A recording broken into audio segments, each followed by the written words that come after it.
아멘, 아멘. 오늘 수요 예배에 나오신 여러분들 주의 이름으로 축복하고 모두 이제 말씀 가운데 주의 음성을 듣는 시간 되기를 바랍니다. 오늘은 듣기 좋은 말 그리고 들어야 할 말 이렇게 제목을 정했어요. 지난주에 우리가 사무엘을 세우신 하나님에 대해서 살펴봤는데 오늘 역시 사무엘이 하나님의 일꾼된 것에 대한 이야기예요. 다른 것이 있다면 지난주에는 주된 포커스가 하나님에게 있었다면 오늘은 하나님의 일꾼으로 부름받은 모습이 어떤가에 대해서 주로 포커스를 맞추어서 말씀을 나누려고 할 건데 저나 여러분이나 모든 성도는요 누구나 하나님의 부름을 받아서 이 땅에서 하나님의 뜻을 펼치고 알려야 한다는 점에서 보면 다 선지자예요. 오늘 이야기도 지난 시간과 마찬가지로 다른 사람의 얘기가 아니라 목사의 얘기 또 사무엘의 얘기 이렇게 말고 내 얘기로 듣고 이제 하나님의 음성을 들을 수 있기를 바랍니다. 먼저 오늘 주시는 말씀을 통해서 기억해야 될 게 뭐냐면 선지자는 어떤 사람이어야 되느냐? 주신 말씀을 그대로 전하는 자가 돼야 돼요. 사무엘에게 주어진 말씀은 지난주에 살펴봤는데요. 달콤한 말이 아니잖아요. 엘리 제사장 가문의 몰락을 예언한 말씀이에요. 이게 아무리 지는 해라고 해도 엘리는 당시에 사사예요. 실질적인 통치권자예요. 제사장이면서 동시에 사사예요. 사사는 왕이 없던 시대에 그 나라를 통치하던 자거든요. 이런 사람의 가문에 멸망을 전한다는 거 이건 쉬운 게 아니에요. 그러면 사무엘이 어떻게 했을까? 사무엘도 오늘 본문에 보니까 사무엘도 역시 전하는 게 쉽지 않았던 것 같아요. 아침이 돼서 성막문이 열렸어요. 당연히 제사장 엘리를 만날 시간입니다. 근데 사무엘은 하나님이 주신 말씀을 감히 전하지 못해요. 그만큼 두려운 내용이었거든요. 이때 엘리 제사장이 먼저 사무엘에게 말하기를 하나님께로 받은 것을 숨기지 말라 이렇게 얘기해요. 그때야 비로소 사무엘이 자신이 받은 말씀을 하나도 숨기지 않고 그대로 전하죠.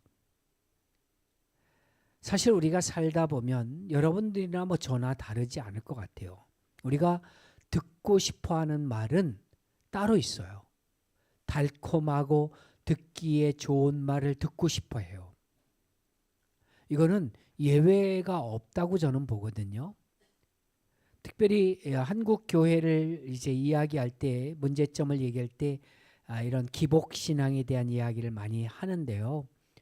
유난히 축복에 대한 설교를 많이 하는 것 이게 과연 바람직한 일인지 생각해 보자 이런 관점에서 기복 신앙에 대한 잘못을 오래전부터 말해왔고요. 이제는 좀 많이 좋아지고 있습니다만은 여전히 이런 일들은 벌어지고 있죠. 전해야 될 말씀이 있는데 축복의 내용만 쏙 빼서 듣기 좋게 하는 거라면 하나님의 말씀은요. 들은 대로 전하는 게 아니잖아요. 결국 말씀을 왜곡해서 전할 수밖에 없는 거거든요. 선지자는 어떤 사람이냐면 사람들이 듣고 싶어하는 소리를 전하는 자가 아니라 들어야 할 소리를 전하는 자예요. 그러기 위해서 하나님이 말씀하시는 것대로 전해야 돼. 그런 점에서 비록 엘리의 강청에 의한 것이긴 하지만 막 협박조로 얘기했잖아요. 너한테 하나님이 벌을 내리시기를 원한다. 협박했어요. 그렇게 해서 말한 것이긴 하지만 사무엘이 하나님께로부터 받은 말을 그대로 전했다는 거 이건 굉장히 중요한 부분이거든요. 선지자인 우리에게 적용을 해볼 필요가 있죠. 우리는 말이나 행동으로 하나님의 뜻을 전하는 사람들이에요. 이때 중요한 게 뭐냐면 하나님의 뜻 그대로 전하는 거예요. 거기서 이거는 빼고 저 사람이 상처받을까 봐 이래서 빼고 저래서 빼고 이렇게 해서 가지 다 치고 나중에는 이게 무슨 말인지 모르게 그렇게 전달돼서는 안 된다는 거예요. 왜곡되게 하거나 가감해서도 안 돼요. 자신이 받은 것, 자신이 깨달은 것을 그대로 알리는 거예요. 사실 이렇게 하기 위해서는요, 좀 위험 부담을 안아야 돼요. 세상으로부터는 좀 버림받을 각오를 하지 않으면 진짜 이거는 직설적으로 하고 싶은 말 다 한다는 얘기거든요. 쟤는 그냥 거침없이 얘기해. 이렇게 말하는 사람 중에 한 사람이 되는 거예요. 그러면 쟤하고 말 섞지 마. 이런 상황이 될 수도 있는 거거든요. 이게 성경에 보면 대개 선지자들이 하나님의 뜻을 전하다가 세상으로부터 멸시를 받았고 때로는 생명의 위협도 받아요. 그런 소리 좋아하는 사람이 없거든요. 이 선지자들이 전한 내용은요, 세상이 듣고 싶어하는 내용이 아니에요. 들어야만 하는 하나님의 뜻이었기 때문에 걸리는 거예요. 자꾸 부대끼는 거예요. 말씀을 듣다가 여러분들이 부대끼면 제가 늘 말씀드리죠. 그냥 감사합니다. 하나님의 음성이군요. 이렇게 들으시라고 말씀을 드리는데 부대낌이 있다는 건 성령께서 여러분들의 마음을 만지고 있다는 거예요. 아직도 여지가 있다는 거예요. 부대낌도 없고 아무런 감흥도 없다? 그건 위험한 상태예요. 영적으로는. 내가 뭔가 찔림이 없다? 잘못된 게 있는데 왜 이런 부분을 나를 공격하지? 라고 생각되어지는 부분이 있다면 오히려 하나님이 나를 아직도 사랑하고 있다라고 하는 것을 반증하는 거거든요. 근데 세상은 그런 말 듣기 싫어해요. 세상만 그러냐? 성도인 우리도 듣기 싫어요.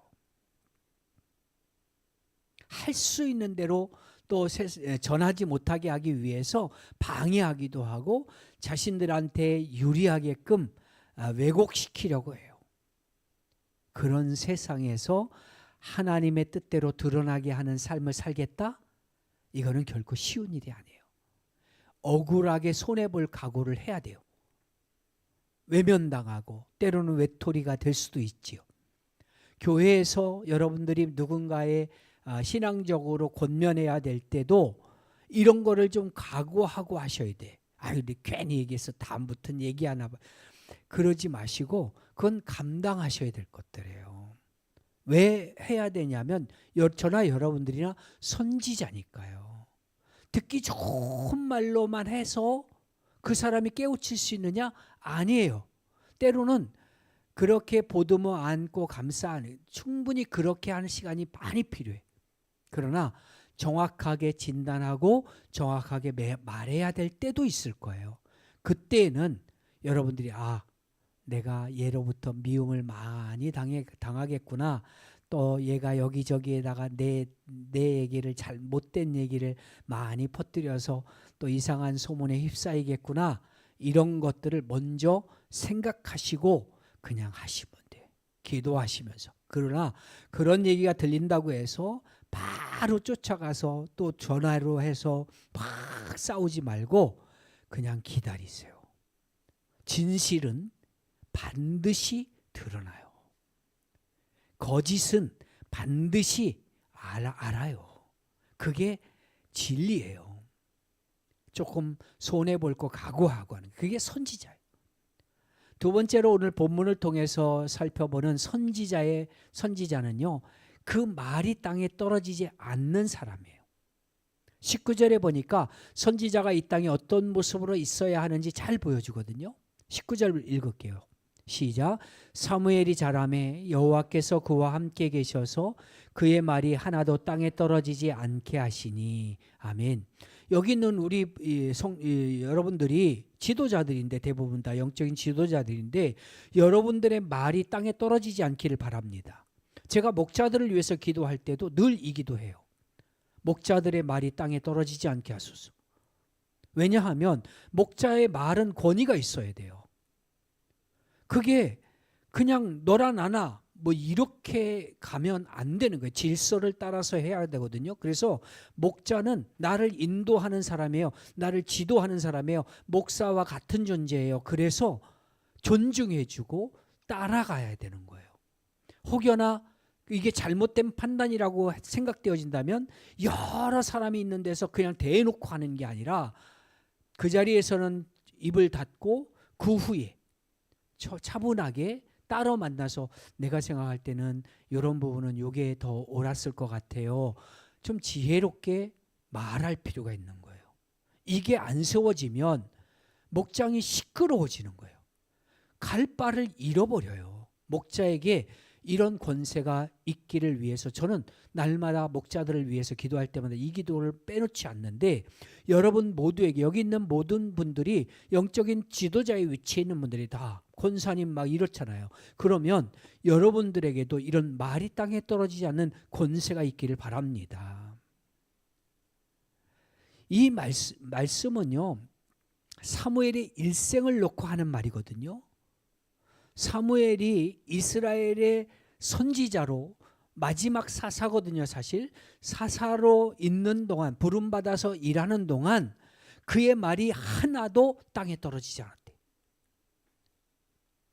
그 말이 땅에 떨어지지 않았다는 말은 그대로 다 실현됐다는 거거든요. 물론 그럴 수 있는 이유도 말씀하셨는데, 그 이유가 뭐냐면 하나님이 그와 함께 하셨기 때문이라는 거예요. 그래서 목자는 그 누구보다 기도 많이 하셔야 돼요. 왜냐하면 하나님이 함께 하시는 역사는 기도 외에는 이유가 일어날 방법이 없거든요. 결국 선지자는 하나님께서 함께 하심으로 인해서 그 말이 땅에 떨어지지 않는 것, 이것을 우리가 기억해야 돼요. 우리가 흔히 시건이라고 하는 말을 가끔 쓰는데, 자기가 한 말에 대해서 책임지지 않았을 때 시건이란 말을 가끔 써요. 근데 하나님의 선지자는요, 이렇게 살면 안 돼요. 말한 그대로 이루어져야 되고 자신의 삶 또한 말한 그대로 살아가야 돼. 말한 그대로 땅에 떨어지는 것 없이 이루어지는 모습을 보이기 위해서 실천적인 자세가 필요한데, 몇 가지 자세가 필요해요. 첫 번째로 말을 함부로 하면 안 돼. 목자, 지도자, 리더, 영적 권위를 가진 사람들은 말을 함부로 하면 안 돼. 하나님의 일꾼다우려면 말에 무게가 있어야 돼요. 그냥 득달같이 막 그냥 쏴대고 그냥 무슨 얘기 들리면 바로 얘기하고 욱하고, 그런 사람들은 지도자 되면 안 돼요. 참고 인내하고. 우리 목자들 보면 그래서 내가 잘 세웠다는 생각이 드는 거예요. 참 무던해요. 속이 다 썩어 문드러져 가는 것 같은데 그거를 어디다 풀 길도 없고, 그러면서도 기도하면서 묵묵히 그걸 다 받아들이고. 목사는 그렇게 다 못하거든요. 아니면 아니라고 탁 대놓고 얘기하는데, 목자들은 혹여라도 이거 상처받고 교회 안 나올까 봐 어떻게든 그냥 달래느냐고 자기가 속은 썩어 문드러지는데 그러고 있더라고. 그래서 저는 우리 목자들 참 잘 세웠다 이런 생각해요. 말을 조심해야 돼요. 말을 함부로 하면 안 돼요.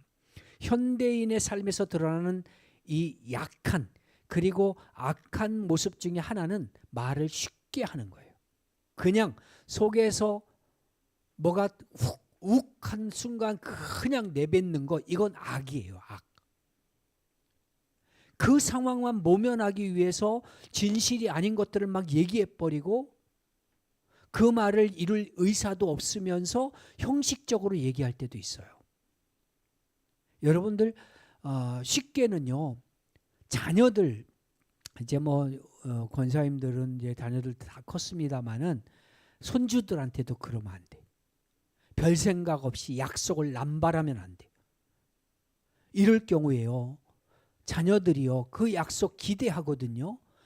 한 사람 말한 사람은 잊어버리는데 들은 사람은 안 잊어버려요. 기억해요. 아, 우리 할머니가 이거 해주신다고 약속했는데 꼭 기억해요. 그거를 약속했는데 안 이루어지고 말했는데 안 주고 그게 반복돼 봐요. 그러면 말에 책임감 없는 그 모습을 아이들은 따라 배워요. 얘는 누구 닮아서 그래? 누구 닮긴 누구 닮아? 지들 닮았지. 그죠?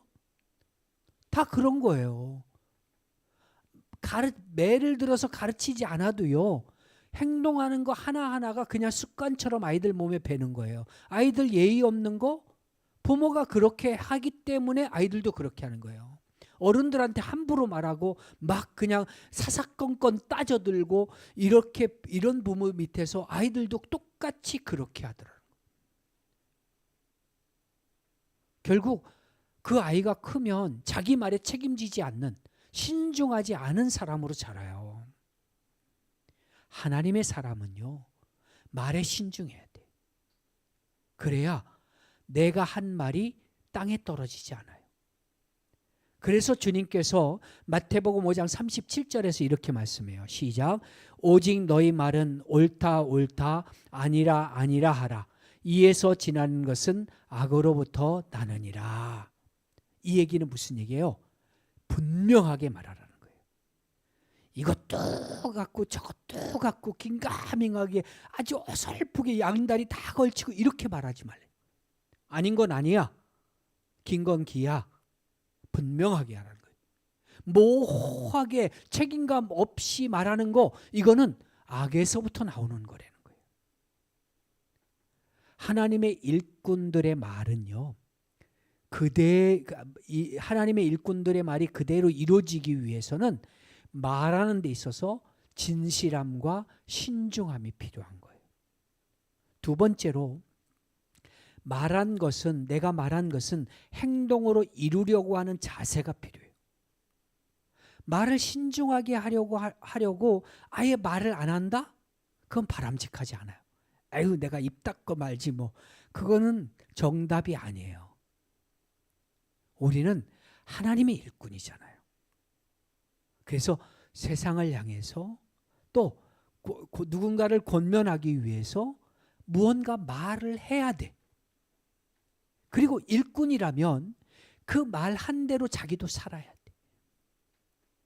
사무엘의 말이 하나도 땅에 떨어지지 않았다는 것에 대해서 우리가 오해하면 안 돼요. 사무엘이 말할 때는 이루어질 말만 하나님께로부터 받았다는 식으로 그렇게 가볍게 생각해서는 안 된다는 거예요. 가령 그가 한 말 중에요. 자기 민족을 위해서 기도하기를 멈추는 죄를 하나님 앞에서 범죄하지 않겠다. 전 이스라엘 민족 앞에서 선언했는데 이런 말 한 후에 그가 어떻게 행동했냐면 매일같이 그 민족을 위해서 기도하기를 쉬지 않아요. 그의 말이 하나도 땅에 떨어지지 않았다는 건 이렇게 자신이 한 말을 그대로 자기도 지켜 행했다는 것을 말하거든요. 하나님의 일꾼은요. 자기의 말에 대해서 이런 실천력이 있어야 되는 거예요. 말을 안 했으면 몰라도 말한 것에 대해서는 반드시 이루는 자가 돼야 돼.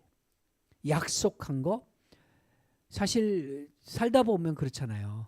누구랑 이렇게 깊이 있게 약속을 했는데 큰 중요한 만남은 아닌데 약속을 먼저 했어요. 저는 휴대폰에 보면 이제 달력이 있잖아요. 일정 아주 그냥 빼곡하게 하루에 한 서너 개씩 이렇게 쭉쭉 다 채워지는데 그러면 이제 이미 한 달, 두 달 이렇게 약속이 채워져 있어요. 그러면 누군가로부터 전화 와서 몇 월 며칠 날 혹시 시간 돼요? 그러면 찾아보고 약속이 있으면 그게 중요한 약속이라고 해도 대부분 거절해요. 피치 못해서 만약에 그 약속을 이 일을 해야겠다라고 판단이 되면 안 가면 안 되는 상황이 오면 이 사람한테 사전에 양해를 구하고 그렇게 약속을 다시 변경을 하지요. 말한 것에 대한 책임 이런 것들이 필요한 거예요. 세 번째는 하나님께로부터 받아서 말하기 위해서 노력해야 돼. 하나님께서 내게 주신 말을 하려고 노력하라는 거예요. 사무엘은요, 아무 말이나 막 한 게 아니에요. 하나님께 받아서 얘기했어요. 지난 시간에도 하나님께서 사무엘을 불러서 말씀을 주신 것을 우리가 살펴봤는데요. 오늘도 마찬가지예요. 21절에 보면 여호와께서 사무엘에게 말씀으로 자기를 나타내셨다 그랬어요. 그러니까 사무엘은 하나님께로부터 받아서 말했던 거예요. 이게 선지자의 핵심이에요. 선지자는 자기 생각을 말하는 자가 아니에요. 하나님이 주신 말씀을 전하는 자예요. 그래서 우리가 이 말씀을 살필 때 고민해야 되는데, 문자 그대로 적용한다면 우리도 하나님 말씀을 들은 말씀대로 전해야 되잖아요. 물론 지금도 하나님께서는 필요한 경우에 직접 말씀하시는 경우도 있어요. 또는 꿈으로 자신의 뜻을 보여주시기도 하세요. 지금도 하세요. 근데 이런 것이 일반화되지는 않아요. 일반화된 건 아니에요. 하나님은 계시 시대와 똑같은 모습으로 당신의 뜻을 지금도 우리에게 주시지는 않는다는 거예요.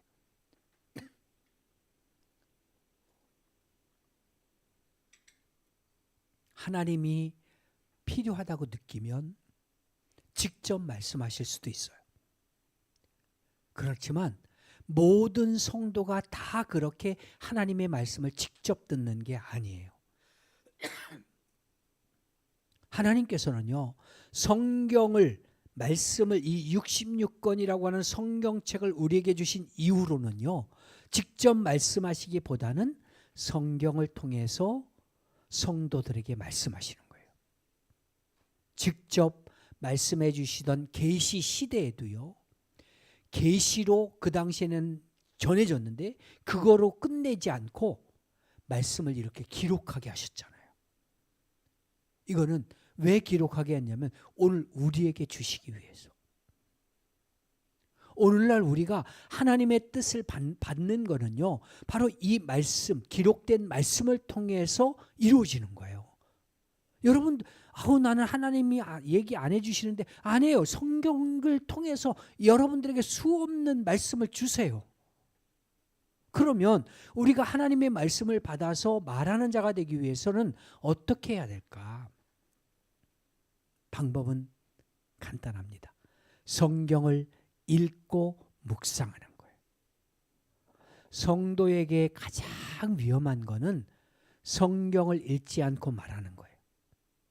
성경을 읽지 않고 행동하는 거예요. 성경을 지속적으로 묵상해서 성경 말씀이 체득화된 사람, 말씀이 늘 삶에서 살아있는 사람, 이런 사람이요, 주어진 상황에서 하나님의 뜻을 분별해서 이야기하는 거예요. 하나님, 이 성경에 보면 이렇게 말씀하셨어 라고 성령이 알게 하세요. 다 애우지 못해도 성령이 그 말씀을 기억나게 하신다고. 너희가 무엇을 말할까 염려하지 말래요. 이미 할 말을 그 입에 주셨다는 거예요. 요즘도 말씀, 하나님의 음성을 직접 듣는다는 사람들, 은사를 가진 사람들이 있어요. 또 그런 것을 훈련한다고 얘기합니다. 훈련을 통해서 듣는 연습을 하는 건데요.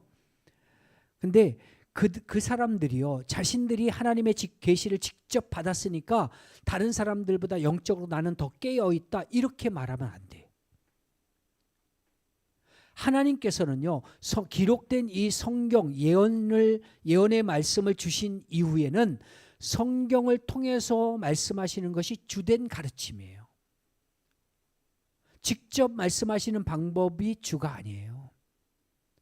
설령 하나님께로부터 직접 어떤 말씀을 받는다고 얘기하는 사람이 있는데, 그렇더라도 그들이 받았다는 말 자체도요, 이미 기록된 성경을 통해서 점검해 봐야 돼.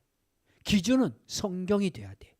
그래서 그렇게 하나님의 음성을 들었습니다라고 말하는, 그리고 예언처럼 하시는 분들의 이야기는 결국 열매로 알게 되고, 첫 번째는 열매로 알게 되고, 또 성경을 통해서 이 말을 이것이 진실인지 아닌지 그것을 판단하면 돼요. 이렇게 해도 되는 건지 아닌지도. 만약에 하나님께 직접 받았다는 그 말이 성경과 일치하지 않는다면 그건 하나님께 받았다 이렇게 얘기할 수 없습니다. 하나님의 뜻을 깨닫고 깨달은 말을 하고 그렇게 한 말을 지키려고 노력하려면 늘 말씀을 읽고 묵상해야 돼요. 하나님의 일꾼이라면 이게 익숙해져야 돼요. 마치 밥 먹듯이. 제가 매일 묵상자를 보내는데 좀 짧지요. 내용이 너무 짧죠. 다음번에는 좀 이제 내용을 좀, 이게 너무 2줄, 3줄 이렇게 하고 나머지 질문 가지고 뭔가 유추해야 되니까 좀 묵상하기 좀 그렇다 이렇게 생각도 드는데, 매일 아침마다 7시에 정확하게 매일 묵상자료를 하는데 큐티하라고 보내는 거예요. 사실은 아주 짧은 시간 큐티를 보내드리는 건데, 여러분들이요, 그건 훈련이에요. 그냥 익숙해져야 돼. 마치 밥 먹듯이 매일 하는 일이어야 하듯이 그냥 그렇게 자연스럽게 딱 문자가 오면 바로 즉시로 시간이 나는데, 뭐 움직이는 상황, 막 일하고 있는 도중엔 좀 어렵지만 운전하고 있는 중에 그거 보다가 사고 내지 말고 좀 이렇게 딱 앉아서 잠깐이라도 여유가 있는 시간에는 보시고 묵상하고 다시 한번 되새겼으면 좋겠어요. 그리고 4번째, 그런 후에 하나님과 함께하기 위해서 늘 기도하면 그 깨달은 말씀을 이뤄나갈 수 있습니다. 성도에게 있어서 기도는요, 항상 따라다닐 수밖에 없어요. 하나님이 우리에게 원하시는 것이 거룩함인데 그 거룩함은 말씀과 기도로 거룩하여짐이라 성경은 그렇게 정하네요. 여러분들이 기도할 때요, 하나님한테 그렇게 기도하지 마세요. 하나님 나한테도 직접 말씀해 주세요. 이런 기도하지 마세요. 부러워도 그런 기도하지 마시고 깨달은 말씀을 삶으로 살게 해주세요. 또 하나님의 말씀을 읽을 때 묵상할 때 깨닫는 지혜를 주세요. 이렇게 기도하세요. 그런 기도 속에서 말하고 행동하는 것이 결국 하나도 땅에 떨어지지 않고 이루어지는 법이거든요. 여러분, 사무엘의 말이 하나도 땅에 떨어지지 않은 것처럼 우리의 말도 하나도 땅에 떨어지지 않고 이루어져야만 합니다. 그래야 하나님의 일꾼다운 모습으로 살아가는 거예요. 또 말한 것은 지키려고 애써야 돼요. 조심스럽게 말하기 위해서 늘 성경을 봐야 되고 또 늘 기도해야 돼요. 그게 이 시대의 선지자인 저와 여러분들이 해야 될 모습인 거예요. 마지막 3번째로 오늘 본문을 통해서 이제 선지자는 어떤 삶을 살아야 되느냐? 높은 수준의 도덕성이 필요한 사람이에요. 선지자다운 삶을 살려면 사람들이요, 그 사람을 인정하게끔 만들어야 돼요. 하나님의 일꾼이라고 하면 적어도 뭐 일꾼 여기선 제껴놓고 교회 다니는 사람이라고 한다면 우리의 삶이 안 믿는 사람들에게 인정받는 삶이어야 된다는 거예요. 사무엘이 하나님의 선지자다운 것을 잘 드러내는 것이 바로 20절 말씀이에요. 같이 한번 볼게요. 시작. 단에서부터 부엘세바까지에 온 이스라엘이 사무엘은 여호와의 선지자로 세우심을 입은 줄을 알았더라. 아멘. 당시의 이스라엘 사람들은 모두가 다 사무엘을 선지자로 알았대요. 단에서부터 부엘세바까지 저 북쪽 끝쪽부터, 우리나라로 얘기하면 저 백두산부터 저 밑에 마라도까지, 뭐 이렇게 이해하시면 좋을 것 같아요. 우리나라 전체를 말하는 거예요. 이스라엘의 저 북쪽 끝과 남쪽 끝을 얘기하는 거예요. 이건 당시 실질적인 이스라엘 백성들 전체를 말해요. 이스라엘 전역에서 사람들이 사무엘을 선지자로 인정했다는 거예요. 저 사람은 교회 다녀. 저 사람은 참 제대로 믿는 사람 같아. 이 소리가 들려야죠. 물론 사무엘이 그렇게 된 이후에는요. 사무엘이 말이 하나도 땅에 떨어지지 않는 걸 저들이 봤기 때문이기도 해요. 근데 또 다른 이면을 볼 때 사무엘이 보여준 높은 도덕성도 여기에 한몫을 했다는 거예요. 이때 어쩔 수 없이 비교할 수밖에 없는 사람이 하나 더 등장하게 되는데 바로 엘리 가문이에요. 지난주에 우리가 잠깐 이제 짚고 넘어갔습니다마는 하나님께서 사무엘에게 처음 주신 말씀은 바로 엘리 가문의 심판에 대한 말씀이에요. 근데 그렇게 주된 이유는 가문 전체가 도덕적으로 깨어있지 못했기 때문이거든요. 엘리의 아들들이 불량한 자들이에요. 성막에서 제사 드릴 때 제물을 탈취하던 자들, 도둑질했어요. 더 나아가서 성막에서 봉사하는 여인들과 간통했습니다. 이렇게 엘리의 아들들은 도덕성에 문제가 있었어요. 근데 문제는요, 엘리 자신에게 있었어요. 자신의 아들들이 저지르는 이런 부도덕에 대해서 엘리가 몰랐을까요? 아니에요. 사람들로부터 수없이 들었을 거예요. 근데 그걸 고치지 못한 거는 엘리 역시 자신도 깨어있지 못했기 때문에 그렇게 못한 거예요. 아유, 우리 아들 상처받으면 어떡하지? 여러분들이 만약에 이런 상황들인 거죠. 이게 누군가가 잘못했을 때 잘못했다라고 얘기를 함으로 인해서 돌이킬 수 있는 사람이 있고 그렇게 말해도 못 듣는 사람이 있긴 해요. 그렇지만 다 그렇게 말하는 건 아니에요. 그러나 이게 분명히 잘못된 거 아는데 그냥 입 꾹 닫고 못 들은 것처럼 하고 지내면 나는 아무 상관없는 것 같지요. 엘리는 그 일로 인해서 가문이 멸망당했어요. 그 죄가 나한테는 없는 것 같지요.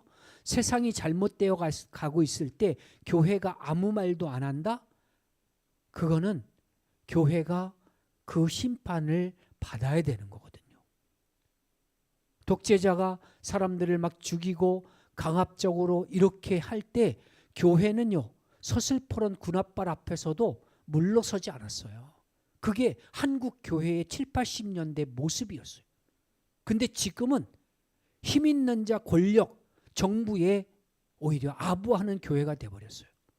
교회는 철저하게 야당이어야 돼요. 어떤 정권이 들어서도 내가 지지하는 사람이 이제 대통령이라고 할지라도 그 사람이 잘못된 것에 대해서는 명확하게 지적하고 그것에 대해서는 바로잡을 수 있도록 목소리를 내야 되는 게 교회여야 되는 거예요. 하물며 성도 간에도 마찬가지예요. 어떤 상황에서도 이런 것들은 침묵해서 될 때도 있지만 침묵해서 안 되는 순간도 있다는 것을 우리가 알아야 돼요. 근데 이런 것들이 결국 이제 이 엘리 제사장 가문은 전체적으로 도덕적으로 기준이 일반 백성만도 못하게 돼버린 거예요. 교회가 왜 세상으로부터 외면당했어요? 도덕적인 기준이 떨어져 있기 때문에 그래요. 세상이 교회를 보거나 그리스도인들을 보는 그 기준은요, 지들은 그렇게 못 살면서도 지들보다 높기를 바래요. 그래서 욕하는 거거든요. 저것들은 뭐 하는지 세상에 교회는 20대 30대는요 교회 아주 증오해요. 아주 진짜 증오해요. 부모가 권사님인데도 그래요. 막 학을 떼요. 그렇게 된 이유, 그렇게 하는 이유가 뭐냐면 바라는 게 있거든요. 좀 이 정도는 돼야 되는데 너무 낮은 거예요. 자기들보다 못한 거예요. 그래서 그런 기준 때문에 교회를 욕하고 비난하고 교회를 떠나는 건데요. 성도는 그리고 교회는 도덕적인 기준이 세상보다 높아야 돼요. 사무엘은 들은 말씀 그대로 전했어요. 듣기 싫은 소리도 그대로 전했는데 그 내용이 3장인 10절로 14절에 다 있어요. 하나님께서 사무엘에게 직접 분명히 말씀하셨어요. 엘리 가문을 심판하는 이유는 엘리가 자신의 아들들이 부도덕한 일을 저지르는 것을 알고도 금하지 않았기 때문에. 이스라엘 사람들 모두가 다 엘리 가문의 낮은 도덕성 때문에 실망했어요. 하나님은 그런 엘리 가문을 이제 폐하시기로 결정하신 거예요. 여기에 반해서 사무엘은 어땠냐? 높은 도덕성을 가졌다는 거예요. 그의 삶에는 거짓이나 사술이 없었어요. 그의 삶에는 욕심이나 부정이 없었어요. 그는 하나님 앞에서나 사람 앞에서나 언제나 같았다는 거예요. 사람들이 다 인정할 정도로 순결하고 순수했다는 거예요. 이런 높은 도덕성이 바로 그가 하나님의 선지자라는 것을 증명해 주는 거예요. 내가 다른 사람과 다르게 순수하고 선한 의도로 그렇게 살아가면 처음에는 좀 무시당하고 왕따도 당하고 이제 계속해서 무슨 뭐 셔틀처럼 심부름도 막 걔한테만 시키고 이럴 수 있는데요. 시간이 지나면 그 사람을 인정해요. 근데 여러분들이 알아야 될 게 뭐냐면 하나님의 사람도 실수할 수 있다는 거예요. 사무엘이 아무리 높은 도덕성을 가졌다고 해도 완벽하다 이렇게 생각할 필요 없어요.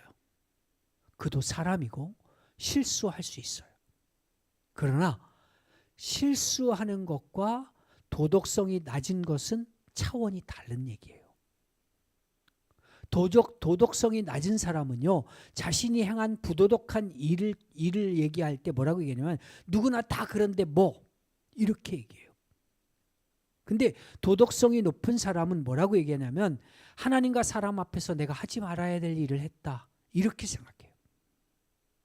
이게 그냥 도덕성이 높은 사람이구나 이걸 증명해 주는 거예요. 여러분, 우리가 하나님의 일꾼다우려면 우리가 하나님 앞에서나 사람 앞에서 진실한 도덕성을 가져야 돼요. 그리고 그런 것들을 세상 사람들로부터 인정받아야 돼요. 직장 상사가 늘 자기 교회 다닌다고 우리 교회 가자고 그렇게 얘기하는데 직장 내에서는 늘 밑에 사람들 괴롭히고 또 자기는 일 안 하고 뺀질뺀질하고 어디 줄 댈 데나 없나 이렇게 얍삭하게 살아가고 이런 사람들이라면 교회 가고 싶겠어요? 그런 거잖아요. 인정받아야죠. 물론 인정받으려고 일부러 노력할 필요는 없어요. 오히려 하나님 앞에서 순수한 모습으로 서고자 하는 마음만 잃지 않으면 세상 사람들은요, 그런 사람을 자연스럽게 인정하게 된다는 거예요. 말씀을 정리합니다. 사무엘은 하나님의 선지자였어요. 그는 어려운 그리고 듣기 싫어하는 말이라고 할지라도 하나님께로부터 받은 그대로 전했어요. 그리고 결국 그의 말은 하나도 땅에 떨어지지 않았어요.